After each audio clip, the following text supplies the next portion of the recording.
Bueno, hermanos, ustedes recordarán que hace unos domingos, yo creo que como 3 domingos o 4, el pastor Diego nos hizo como una introducción al tema de la santificación progresiva, ¿se acuerdan? Después de eso hubo como un paréntesis ahí, por algunas razones, pero lo que vamos a hacer a partir de hoy y en unos 7 domingos más, es que vamos a abordar los primeros, o el capítulo 2 y el capítulo 3 de Apocalipsis. Estos 7 mensajes que se dieron a las 7 iglesias, quizá algunos de ustedes conocen, pero que lo que nos muestran de alguna manera es cómo el Señor, a través de estos mensajes, prepara a su iglesia y le da una ruta a su iglesia para caminar y transitar en este peregrinaje de la santificación. ¿Recuerdan ustedes, para que estemos ahí como sintonizados? El pastor Diego nos hablaba de que somos, ¿cierto?, santos por la obra de Cristo, pero estamos en el proceso de aprender a ser santos, ¿verdad? Es decir, ya somos santos, ya somos de Cristo, pero ahora estamos aprendiendo, ¿cierto?, a ser santos y a ser lo que ya somos en Cristo Jesús. ¿Cuántos de ustedes han leído el Apocalipsis? Algunos, ¿cierto? ¿Cuántos tienen el Apocalipsis como libro devocional? Ya no, ¿cierto? El libro Apocalipsis levanta muchos pensamientos y muchas sensaciones. Una de ellas es como miedo, ¿cierto? El temor. Yo me acuerdo que una vez hablando con alguien y le preguntaba, o hablamos sobre el Apocalipsis y me decía como que no me hable de eso me da miedo, ¿cierto? No, es como algo como oscuro, pareciera como un mensaje oscuro por allá guardado que está encriptado y que quién sabrá eso qué significa, ¿cierto? Además que aterra, porque todas las imágenes son como fuertes, ¿cierto? Y parece como más bien como una película de acción, ¿cierto? Bien cargada de escenas, y entonces genera como ese temor. A otros les genera confusión, ¿verdad? Es decir, como que yo leo eso, pero no entiendo, ¿cierto? No entiendo, no comprendo qué quiere decir. Bueno, no podemos ahondar mucho en eso en este momento porque queremos enfatizarnos hoy en el primer mensaje que se le envió a estas iglesias, pero solamente 3 cositas que quiero mencionar en esta mañana, a modo de introducción a estas 7 mensajes de las iglesias. Es que el Apocalipsis es una carta, ¿cierto? Y tiene las características de una carta.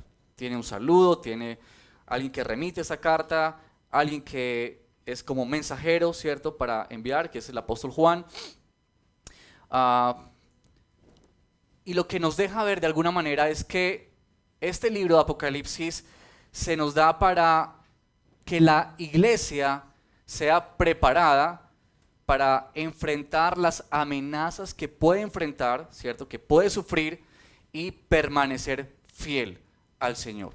Eso en el marco, ¿no?, de todo lo que es como hacia el final, pero pensando en que esos mensajes son para equipar a los suyos, equipar a su iglesia, a derrotar las amenazas que son latentes y que están ahí, muy cerca de nuestras vidas y cerca de la iglesia. Ya vamos a mirar una de ellas en esta mañana. Mira el versículo 3 del capítulo 1. Dichoso el que lee y dichosos los que escuchan las palabras de este mensaje profético y hacen caso de lo que aquí está escrito, porque el tiempo de su cumplimiento está cerca. Pero mire esa palabra, por favor. Dichoso. Dichoso. Usted y yo somos dichosos, bienaventurados, bendecidos, porque tenemos la oportunidad de abrir este libro, ¿cierto?, y de entender el mensaje de Dios que aquí está escrito, ¿cierto? Porque el tiempo de su cumplimiento está cerca. La invitación a Apocalipsis es sentirnos dichosos, de entender y ver qué es lo que Dios quiere decirnos, qué es lo que Dios quiere decir a su iglesia. No puedo profundizar, digamos, ni avanzar en toda la introducción a Apocalipsis, más como a estas iglesias. En el versículo 19 nos habla un poco de quiénes son estas iglesias, quiénes son estos mensajeros que se mencionan en cada una de las iglesias, pero hay 7 iglesias a las que se escriben acá. Y el Señor, en esa imagen que se presenta el capítulo 1 como el Señor Todopoderoso, como el omnipotente, como el que reina sobre todas las cosas, porque esa es la imagen de Apocalipsis, es que Cristo Jesús viene con poder y con autoridad. Él es el Rey, Él es el Señor, y viene para juzgar, y viene para hablarle a su iglesia, viene para ordenar las cosas. Esa es la imagen que tenemos en todo el libro de Apocalipsis. Y lo que tenemos ahí es que este mensaje a las 7 iglesias de una región de Asia Menor nos indica que no era que solamente habían esas 7 iglesias en ese entonces, sino que lo que nos quiere decir es que estas 7 iglesias representan las amenazas y los peligros que la iglesia vive. ¿Por qué entendemos eso? Porque no solamente habían 7 iglesias en Asia Menor, habían muchas más iglesias, y muchas más iglesias en muchas partes. Lo que nos deja entender es que este mensaje y esta carta fue circulada en toda esta región, y que estas iglesias representaban el peligro y las amenazas que cualquier otra iglesia estaba expuesta, incluida nuestra iglesia, incluidos nosotros.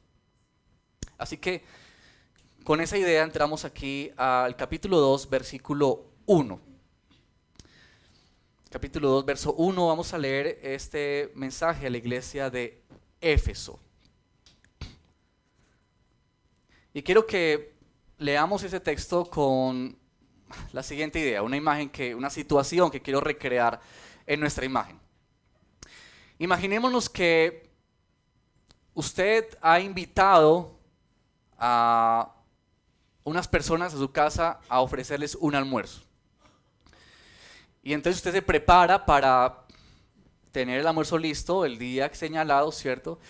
Y supongamos esta idea, que el día anterior vamos a comprar todos los ingredientes necesarios. Digamos que vamos a hacer una bandeja paisa, ¿sí? Típico y tradicional de nuestra tierra. Y vamos a comprar todo lo necesario para tenerlo disponible y listo para el día siguiente.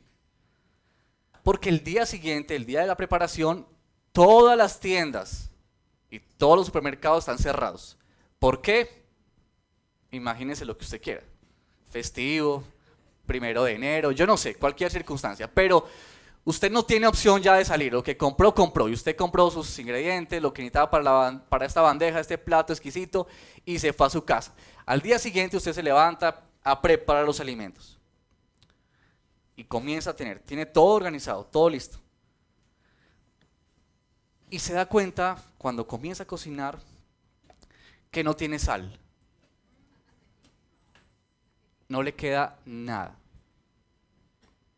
Y usted no tiene ya chance de comprar nada. Le pregunto,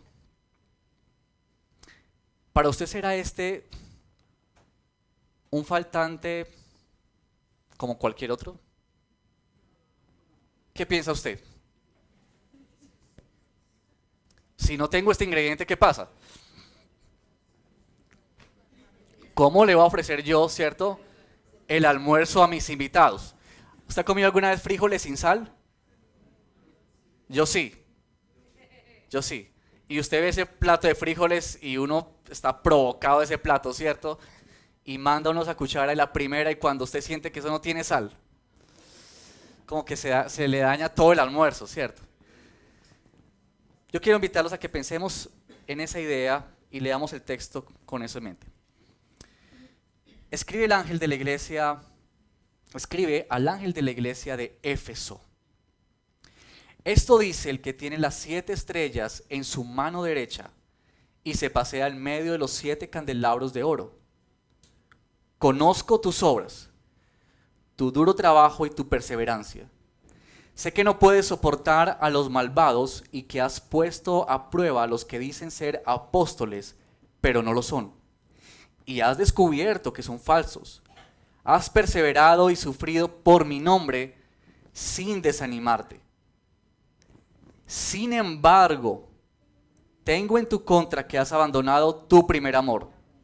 Recuerda de dónde has caído, arrepiéntete y vuelve a practicar las obras que hacías al principio. Si no te arrepientes, iré y quitaré de su lugar tu candelabro. Pero tienes a tu favor que aborrece las prácticas de los nicolaitas, los cuales yo también aborrezco.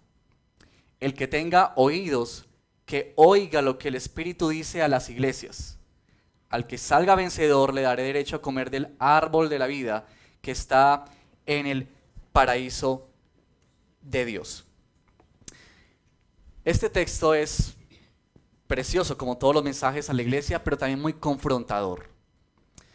Y nos da esa idea, la idea de que todo está bien, pero, ¿cierto? Versículo 4, sin embargo, en otras traducciones, pero. Yo quiero que abordemos este pasaje pensando en la urgencia que tenemos como iglesia de vivir en amor. Urgencia de vivir en amor. No es un asunto para pensar después. No es un asunto para explorarlo más adelante. El texto nos habla de carácter de urgencia. La urgencia que usted y yo tenemos de vivir en amor. Y quiero que miremos tres asuntos que podemos ver en este pasaje. Y quiero presentarlo como en 3 preguntas. La primera pregunta tiene que ver con, ¿es este mensaje que tenemos acá, es esta realidad que enfrenta la iglesia de Éfeso, escrita hace tantos años, en un lugar específico? ¿Es esta posiblemente mi realidad? Primero nos preguntamos como personas, individualmente, ¿es esta mi realidad? Y luego preguntamos, ¿es esta quizá nuestra realidad como iglesia, como comunidad? Para responder esta primera pregunta, pensemos un poco en la iglesia de Éfeso. Y la Biblia nos habla acerca de la iglesia de Éfeso. Nosotros tenemos la oportunidad de que entendemos un poco de quién era esta iglesia y un poco de cuál fue su historia. La primera vez que se hace mención de la iglesia de Éfeso es allá en el libro de Hechos. Recuerden que Pablo estuvo en esta región, ¿cierto? Casi por 3 años, y cuando Pablo está por salir, que es un momento muy emocionante, digamos, en la vida de Pablo, Pablo se despide de la iglesia de Éfeso y les dice una cosa. Pablo les dice y les advierte lo siguiente: vendrán lobos, y entre ustedes saldrán lobos, que les harán salirse de la sana doctrina, y les enseñarán cualquier clase de pensamiento, de idea de filosofía, y los harán desviarse. Esa es la despedida de Pablo a la iglesia, del apóstol Pablo. Es decir, se está despidiendo de ellos y la noticia, últimas palabras es: prepárense porque vienen lobos de afuera y también entre ustedes, que los harán desviarse de la doctrina. En Timoteo, nosotros tenemos que parece que lo que Pablo le dijo a la iglesia comienza a materializarse. Cuando Pablo le dice a Timoteo que se esfuerce en predicar bien la palabra, y el mandato que Pablo le da a Timoteo, que es de suma urgencia, es que él ferozmente combata las artimañas de quienes han venido a distraer a la iglesia y hacer errar a la iglesia en cuanto a lo que tiene que ver con la sana doctrina. Y parte de esa problemática que Pablo había mencionado en Hechos se hace evidente en Timoteo cuando Pablo le dice a Timoteo que prepare los ancianos. ¿Se acuerdan ese texto cuando dice requisitos de los obispos? ¿Se acuerdan?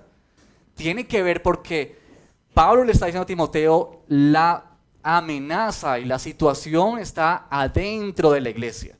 Por eso estos son los requisitos de los ancianos, de los obispos, pastores. Ya la situación estaba viviéndose en la iglesia. Ahora llegamos casi 30 años después Apocalipsis, el mensaje de Juan, desde la isla de Patmos, ¿cierto? Exiliado y escribiendo este mensaje. Ahora miren el versículo 2 y versículo 3 conmigo. Pónganse en el papel de esta iglesia.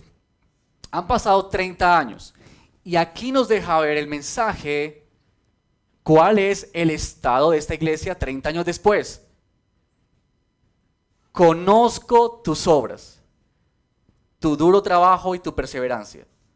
Sé que no puedes soportar a los malvados y que has puesto a prueba a los que dicen ser apóstoles, pero no lo son. Y has descubierto que son falsos. Piense por un momento en cuál es la realidad de esta iglesia. Esta iglesia desarrolló en este tiempo la exigencia que el apóstol Pablo les había dado y el trabajo de Timoteo y de otro grupo de hermanos de entender y de poder filtrar la sana doctrina. Es decir, que esta iglesia se volvió idónea, digamos, en el asunto de lo que tenía que ver con la palabra de Dios. Doctrina, enseñanza, al punto que ellos podían identificar quién no predicaba la sana doctrina. Ellos podían identificar quién era falso y sacarlo de medio de ellos. Ellos habían hecho un trabajo arduo y duro. Y uno puede notar, digamos, en esas palabras, duro trabajo, perseverantes, no soportan a los malvados. Noten hasta dónde había llegado el celo de esta iglesia por la palabra de Dios. Ellos no soportaban a los malvados, ¿cierto? Ellos todo lo filtraban, eran como un colador, ¿cierto? Ellos todo lo filtraban, todo lo examinaban, enseñaban la sana doctrina, perseveraban en ellos. Habían incluso hasta sufrido, dice acá en el versículo 3, por el nombre del Señor, sin desanimarse. Uno piensa en esta iglesia y uno piensa que es una iglesia ejemplo, ¿verdad? Y ahora imaginémonos a la iglesia recibiendo este mensaje y que a uno le digan, imagínate, ahora el mensaje no es nada más ni nada menos que de Cristo Jesús, el Señor. ¿Qué te dice? Pedro, Juan, María, no sé. Conozco tus obras. Y uno está leyendo esto, ¿no? Por primera vez. Conozco tus obras, tu duro trabajo y tu perseverancia. ¿Cómo se siente uno? Que no le digan eso. Cuando uno comienzan a decirle, qué buen trabajo has hecho, excelente, cómo has trabajado de duro, qué tan perseverante eres. Uno cómo se siente, satisfecho, ¿cierto? Como feliz. Sé que no puedes soportar a los malvados y que has puesto a prueba a los que dicen ser apóstoles, pero no lo son. Y has descubierto que son falsos. Has perseverado y has sufrido por mi nombre sin desanimarte. Imagínense lo que esa iglesia estaba pensando en ese momento. Imagínense la satisfacción de pensar, ¿cierto? Lo logramos. Este es el mensaje del Señor. Hemos hecho lo que teníamos que hacer. Y evidentemente lo habían hecho. Y lo habían hecho bien. Ahora, por cierto, en tiempos de tanta confusión como ese y como muchos tiempos, incluido el nuestro, donde hay tanto error de doctrina, tanta desviación de la palabra, donde hay tanta persona, hombre por ahí, mujer, que se levanta a decir cualquier cosa que se le ocurre en nombre del Señor, esta es una necesidad para nuestra iglesia. Esta es una necesidad para nosotros. Ser capaces de identificar lo que no es de Dios y lo que sí es de Dios. Es una necesidad urgente en nuestra vida poder tener este tipo de características que tenía la iglesia de Éfeso, ¿cierto? Que es lo que Cristo Jesús y el Señor están exaltando de la iglesia. Pero aparece el versículo 4. Y ese versículo 4 es como un baldado de agua fría, ¿cierto? Esto es como que te suben hasta el cielo y luego te botan con toda la fuerza a la tierra. Y dice el Señor, sin embargo, tengo una cosa. Ahora, miren, noten. ¿Cuántas cosas describió el mensaje que ellos hacían bien? Varias, ¿cierto? Muchos. Buen trabajo, perseverancia, todas estas cosas. Pero el Señor dice, pero tengo una cosa en contra de ti, que has abandonado tu primer amor. Tengo esto contra ti. Y lo que nos muestra, digamos, el pasaje y lo que yo podía como entender es como la idea de desequilibrio, ¿no les parece? Como que hay un desbalance en la iglesia, como que algo no está funcionando bien, ¿cierto? Como que la balanza está reclinada hacia un solo lado, ¿verdad? Como que hay un desequilibrio, hay un énfasis en un lado. Y esto que se está faltando no es cualquier cosa, por eso el desbalance y el desequilibrio es tan profundo y es tan grave. ¿No recuerda el capítulo 13 de 1 Corintios? ¿Se acuerdan?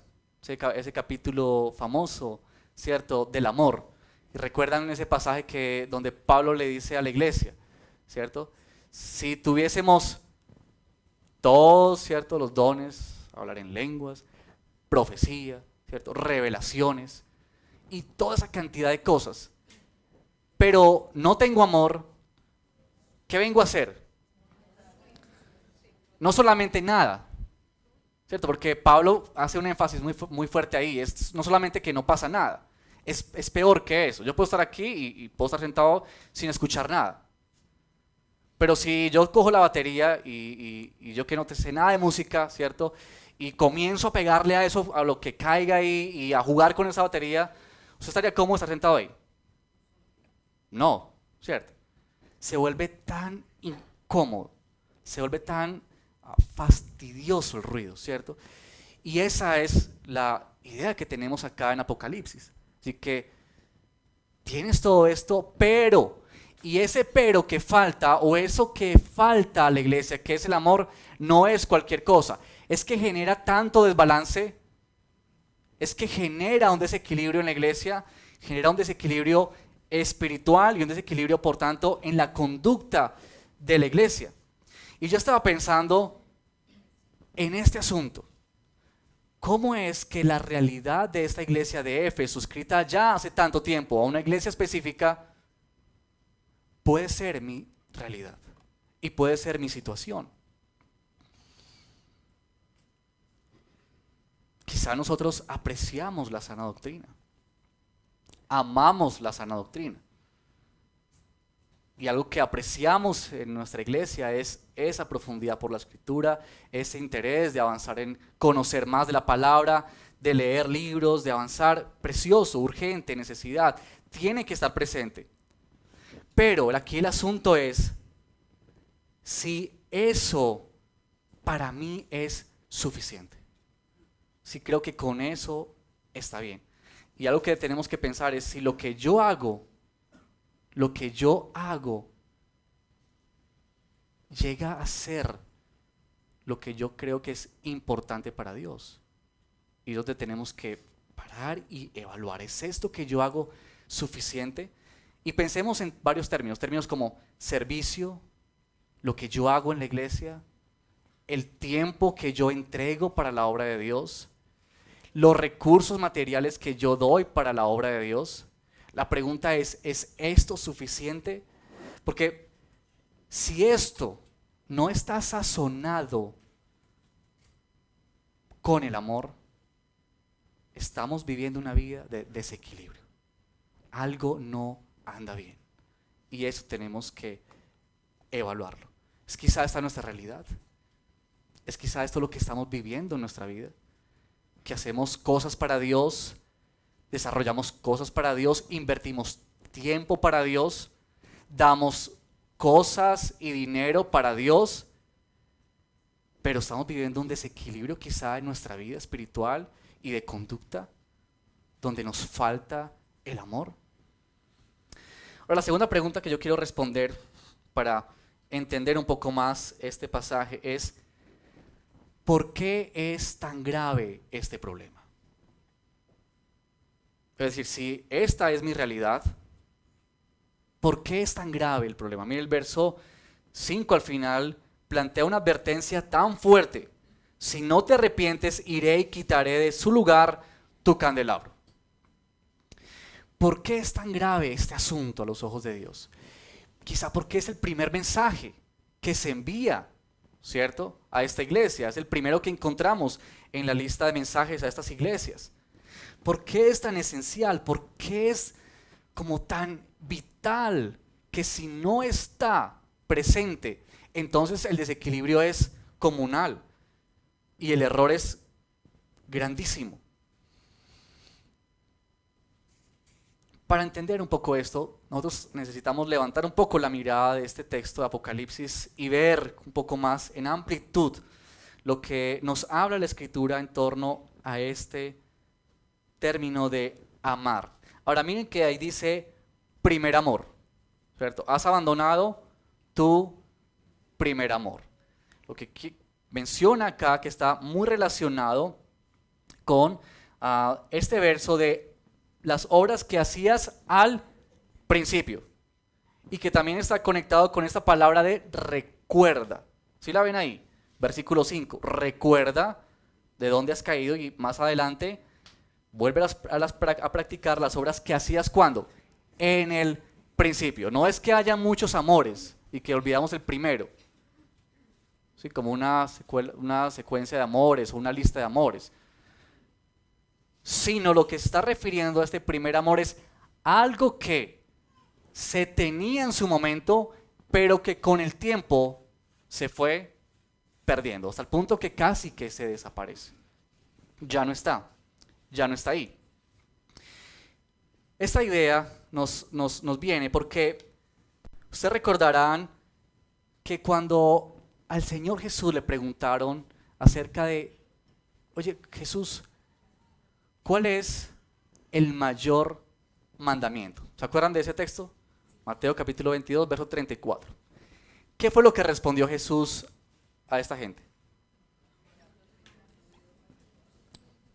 Amarás al Señor tu Dios con todo tu corazón, toda tu alma, con toda tu mente, ¿cierto? ¿Y qué más? Y amarás a tu prójimo, ¿cierto? Como a ti mismo. ¿Por qué es tan grave este problema? Es tan grave porque Jesús mismo ya lo había demandado cuando Él estuvo en su ministerio terrenal, enseñando que toda la ley se resume en esto: amarás a Dios y amarás a tu prójimo. O sea, uno puede, digamos, llegar a comprender un poco cómo es que Jesús dice que toda la ley, años del pueblo de Israel, ¿cierto? Cantidad de escritos, leyes, ordenanzas, mandatos, y que Jesús dice, todo eso se resume en esto: amarás a Dios y amarás a tu prójimo. Y eso nos permite entender que este problema es tan serio porque es algo que Dios había demandado. Y ese amor se dirige en dos sentidos: amar a Dios en primer lugar. Y este es un llamado esencial en toda la Escritura. Ama a Dios. En Deuteronomio 6:5 nos dice que usted y yo estamos para amar a Dios. Y uno se pregunta, ¿ustedes creen que es posible tener la verdad, hacer las cosas correctas, estando lejos del amor a Dios? Parece como una contrariedad, ¿cierto? Es que lo que Dios está diciendo a la iglesia es eso. Es que ustedes hacen todo lo que es correcto, ¿cierto? Es que ustedes siguen lo que es correcto, pero me han dejado de amar. Todo lo que ustedes hacen, quizás sea por cualquier otro interés, pero lejos, quizá lejos de lo que significa amar a Dios. Este pasaje y este verso que quizá muchos de nosotros recordamos, que está en Isaías, capítulo 29, verso 3. Yo lo recuerdo en otra versión que dice, y este pueblo de labios, ¿se acuerdan? Me honra, más su corazón está lejos de mí. Cuando yo estaba estudiando este pasaje, realmente me aterró la idea y me confrontó de verme muchas veces en esta condición, en la que uno puede hacer muchas cosas, seguir muchas cosas para Dios, ¿cierto? Pero no amar a Dios. Ahora, el asunto es que hay momentos en los que uno puede decir con toda claridad que yo no estoy amando a Dios, ¿cierto? Cuando estoy viviendo lejos de Dios, lejos del cuerpo de Cristo, metido, involucrado en vida de pecado, yo puedo decir con mucha facilidad que no amo a Dios o que estoy lejos de Dios. Pero aquí el asunto, y se hace más peligroso y sutil, es que cuando estamos inmersos en los asuntos piadosos, es cuando más fácil caminamos cerca del filo de este abismo. Y eso era lo que le ocurría a la iglesia de Éfeso, que el peligro era tan sutil y cayeron tan fácilmente porque vivían y andaban en todos los asuntos que concernían al Señor. Y eso es estremecedor para mí, yo no sé si para usted lo es. Pero pensar en la idea de que yo puedo estar tan involucrado en las cosas de Dios, en conocer a Dios, en saber de Dios, en ir a la iglesia, en estar en cursos, en ir a oraciones, en todas estas cosas, ojo, que no son malas, son buenas y necesarias, pero que es posible vivir todo ese tipo de cosas sin amar a Dios, alejado completamente de Dios. Usted y yo necesitamos amar a Dios con nuestra vida y con nuestro corazón entero. Eso implica muchas cosas en la Escritura y no podemos detenernos a mirarla, pero usted puede hacerlo. ¿De qué significa eso de amar a Dios? Eso implica obedecer a Dios, eso implica conocerle más, es lo que la Escritura nos dice. Eso nos habla también acerca de rendir nuestra vida a Dios, porque no es solamente que yo canto en la iglesia, cuánto te amo Señor, sino es cuánto yo vivo amando a Dios afuera, en mi vida personal, en mis relaciones, en lo que yo soy como persona. Significa depender de Dios en decisiones que debo tomar, significa estar sujeto al señorío de Dios, donde Dios es el rey y amo de mi vida y no el que hace y cumple mis caprichos. Eso es amar a Dios. Amar a Dios es buscarlo en oración, buscarlo en la lectura de la palabra, querer intimidar con el Señor. Eso era lo que hacía Jesús. Siendo el Hijo de Dios, se apartaba. Recuerdan ustedes que se iba fuera del monte, dejaba a todos sus discípulos y ¿qué hacía? Oraba con el Padre. Eso es amar. Nosotros somos llamados a amar primeramente a Dios y a cuidarnos, porque caminamos en el filo de que hago muchas cosas para Dios, soy muy piadoso. Pero esa no es la pregunta y eso no es lo que está diciendo el Señor acá. Esto es bueno, todo lo que haces es bueno, pero te falta esto. Y este ingrediente que te falta lo cambia todo. No es algo adicional, no es cualquier cosa, lo cambia absolutamente todo.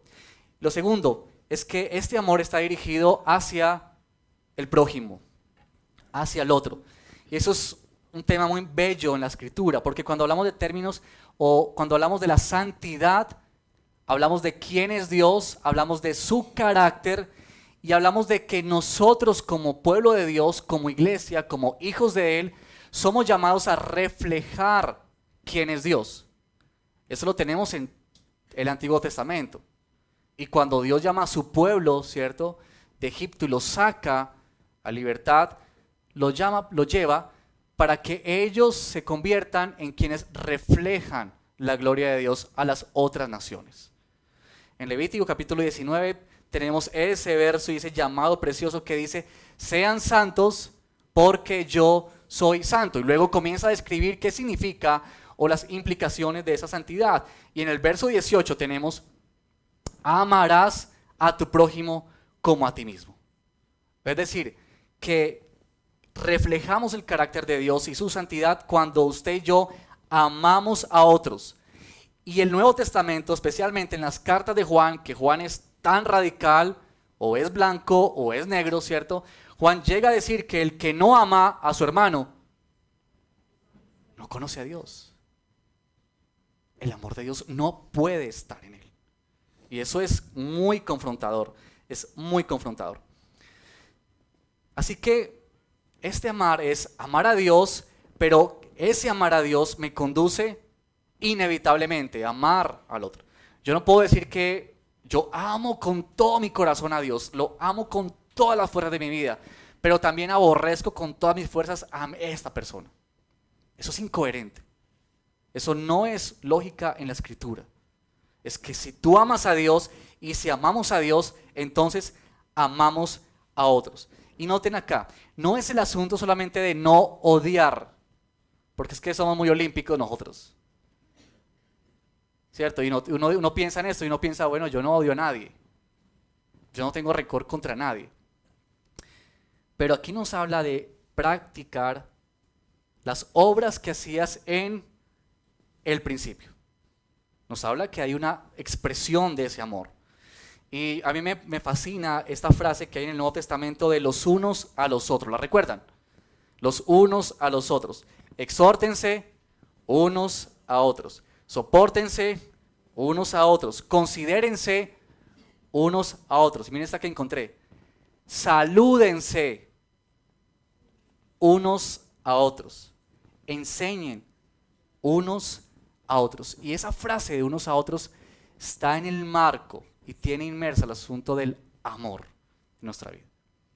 Es que el amor es un amor que trasciende lo romántico.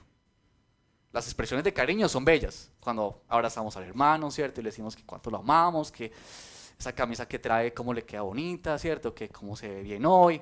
Eso es precioso y eso tenemos que hacerlo. Pero en la Escritura el amor trasciende. Y trasciende todas estas cosas. Y trasciende, en otras partes también nos habla del dar, del ayudar, del servir. Le pregunto, ¿usted alguna vez ha recibido amor de otra persona? En esas condiciones. ¿Alguien le ha soportado alguna vez a usted? A mí todos los días mi esposa. Mis hijos. ¿Alguien le ha enseñado a usted? ¿Alguien le ha saludado con amor? ¿Alguien le ha considerado? ¿Alguien alguna vez lo ha exhortado? Eso es el amor cristiano entre nosotros. Y la pregunta es, ¿damos nosotros de este amor? ¿Vivimos de este amor? ¿Que reflejamos el carácter de Cristo y el carácter de Dios? Como cantábamos hace un momento en la canción, ¿cierto? Que somos el reflejo del amor de Dios, ¿verdad? Reflejamos quién es Dios con nuestro carácter, con lo que somos. Y en tercer lugar, para cerrar estas tres preguntas que tenía hoy y poder entender un poco más este texto, tiene que ver con cómo usted y yo podemos llegar a esta clase de amor. Porque uno lee eso y entiende eso y uno siente que es como una aplanadora, ¿cierto? Que nos deja ahí, pegados al suelo. Y surge la pregunta, ¿cómo puedo yo desarrollar esta clase de vida, de amor, que es la que está pidiendo aquí el Señor? Miren conmigo por favor el versículo 5. Y esto es lo que le dice el Señor a la iglesia. Recuerda de dónde has caído. Arrepiéntete y vuelve a practicar las obras que hacías al principio. Si no te arrepientes, iré y quitaré de su lugar tu candelabro. Una realidad en nuestra vida cristiana es que vivimos aprendiendo esto de ser santos y esto de la santificación progresiva. Que nosotros somos imperfectos y lo seremos hasta el día de Cristo Jesús. Que vivimos cometiendo pecado. Pero, que estamos en el camino de cada día asemejarnos más a la imagen de Cristo Jesús. Esa es la idea. Es decir, que yo no soy perfecto, pero que estoy caminando progresivamente hacia la imagen que Dios ha diseñado en la persona de Cristo Jesús para mí. Eso es claro, ¿cierto? ¿Por qué? Porque aquí viene este asunto tan maravilloso que encontramos en ese texto. El Señor señala la realidad de la iglesia y nos dice, esta es posible en nuestra realidad, desequilibrio espiritual. Hay un desbalance. Luego nos menciona y nos señala la gravedad de este problema y la seriedad de este problema. Pero luego viene el versículo 5 para mostrarnos la ruta de regreso. Y esto es precioso. Es maravilloso ver esto en lo que Dios hace con nosotros. Porque Dios viene a señalar nuestra maldad y nuestro pecado. Pero Dios no nos deja ahí, revolcándonos en la culpabilidad y en decir, y yo creía que todo lo que hacía era bueno y ahora mire, todo lo que yo hice no sirvió para nada y yo soy un desperdicio de vida y soy un miserable y pobre de mí y yo ya no me levanto de esta y yo jamás vuelvo a la iglesia porque es que yo no hice lo que Dios me dice. Dios no nos deja ahí, sino que Dios nos dice en el versículo 5, recuerda de dónde has caído, arrepiéntete. Y a mí esta palabra que sigue me parece tan preciosa. Y vuelve a practicar, vuelve. Es que Dios nos muestra cuál es la ruta de regreso. Cuando la palabra de Dios nos identifica nuestro pecado, el Señor en su amor y gracia nos dice, por aquí es donde tú debes regresar. Esta es la ruta, esta es la guía que debes tener. Y esa es la palabra que tenemos ahí, como una advertencia de parte del Señor, que esta advertencia es una advertencia llena de amor. Quizá nosotros muchas veces vemos las advertencias como malas, ¿cierto? Pero quizá usted piensa, si tiene hijos, y hace una advertencia a su hijo de que no se acerque a la estufa porque está prendida, ¿por qué es? ¿Porque odia a su hijo y no quiere que aprenda cómo es? ¿O por qué es? Por amor, porque quiero cuidarle, quiero protegerle. Y esa advertencia que tenemos en ese verso es eso, es amor. Es tan grave lo que está pasando que si no haces esto va a pasar esto. Y es que perderás la oportunidad de seguir siendo mi imagen en este mundo, de reflejar mi carácter y de mostrarle a otros quién soy yo. Eso es amor. Cuando Dios nos advierte, eso es amor. Cuando Dios dice en su palabra, si no haces esto, tendrás consecuencias. Eso es amor y misericordia de Dios. Eso es gracia de Dios. Cuando vamos en la carretera y hay un abismo y hay un letrero que dice, cuidado a la derecha, abismo, eso es protección para nosotros, ¿cierto? Arrepentimiento. Miren lo que el pasaje dice, arrepiéntete. Y miren, esta es la ruta preciosa que nos da el Señor. Nos advierte, pero nos indica que nosotros necesitamos arrepentirnos. Cuando hablamos de arrepentimiento, usted y yo hablamos de ponernos del lado de Dios, ¿cierto? Arrepentimiento es que yo me pongo del lado de Dios, que creo que lo que Dios dice que es pecado, creo que eso es pecado. Eso es identificarme con Dios. Ahora, Dios preciosamente hace que ellos puedan entender eso cuando les dice en el verso 6, ustedes tienen algo a favor y es que ustedes aborrecen las prácticas de estos nicolaítas. Eso lo vamos a ver en la tercera iglesia un poco más sobre este grupo y qué quería decir. Lo cierto es que las prácticas de ellos eran abominación delante de Dios. Y lo que él le dice a esta iglesia es, ustedes ya tienen parte de eso, es decir, ustedes ya aborrecen lo que yo también aborrezco. Entonces sigan en el camino de arrepentimiento, que es ponerse de lado y ver que las prácticas que ustedes hacen no me agradan, que el que ustedes no tengan amor no es de mi agrado y es abominable para mí.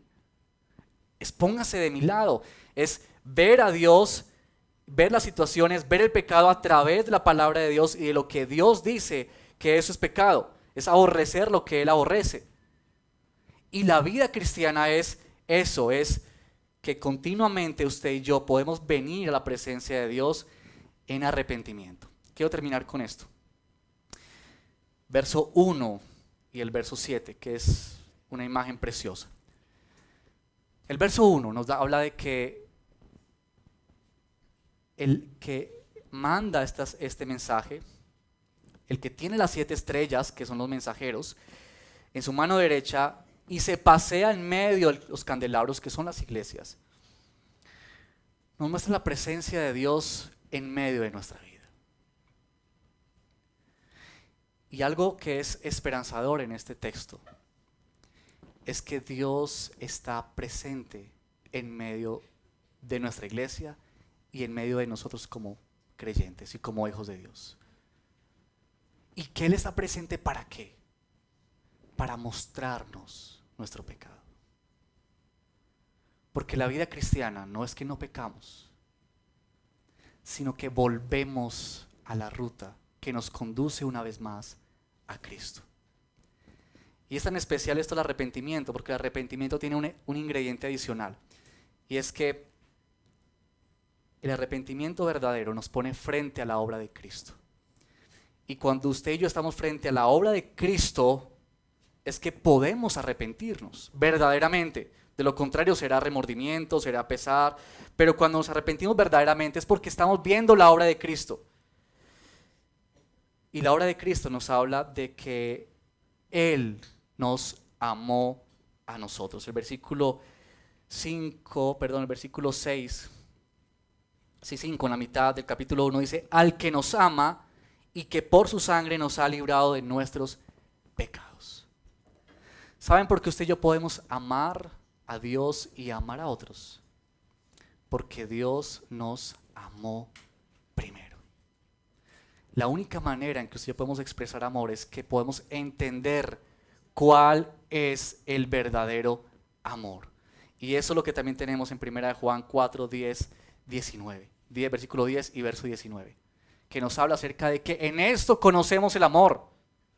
No en que nosotros hayamos amado, noten eso, sino en que Dios nos amó primero.